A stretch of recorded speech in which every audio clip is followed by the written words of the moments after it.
I wanted to ask you about the call between President Obrador and President Biden this morning. We understand that the business owners in northern Mexico are complaining about these bridges, the railroad bridges being closed at a crisis causing about $100 million on losses on an everyday basis.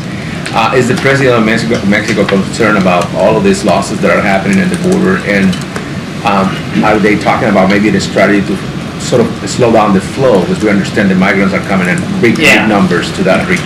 Yeah, I don't want to speak for President López Obrador. He should speak to his side of the conversation and what his concerns are. But I think, broadly speaking, we both presidents shared a similar concern about the increase in migratory flow here in recent weeks and months.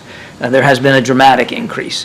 And they did talk in broad terms about what can be done inside Mexico to slow that process down.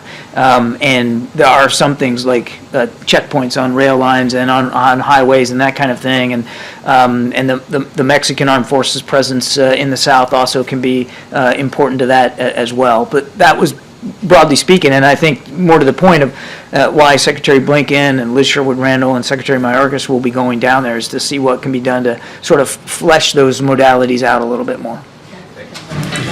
Thanks, John. More on the AMLO call. You mentioned that part of the discussion will be about the root causes of migration. It's something that other administrations have tried to tackle. It's something that this administration has tried to tackle.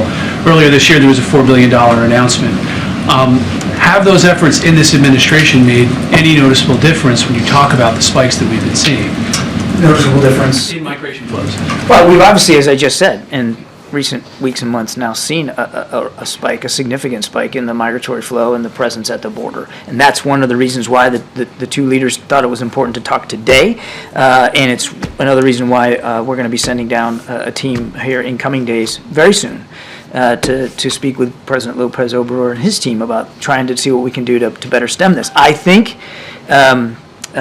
before the recent big surge, there was a general decline in some of the migrant flows. Again, not perfect, not saying that it was down to a level that was comfortable for anybody, but there had been a decline. And so we want to see that same effort being applied again as a team going forward, and we'll see where that goes. But we're working on this really, really hard. How successful would you say the administration's efforts to stem root flow, to get to the root causes of migration have been? We believe that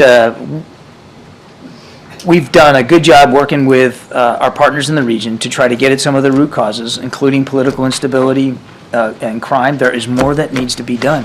And I think it's important, again, as I said earlier, to keep this in perspective. You are seeing more people on the move for a variety of reasons across in this hemisphere than since World War II. I mean, it's a historic level of migration, and there's a lot of reasons for it, and we're not the only country that's facing this flow.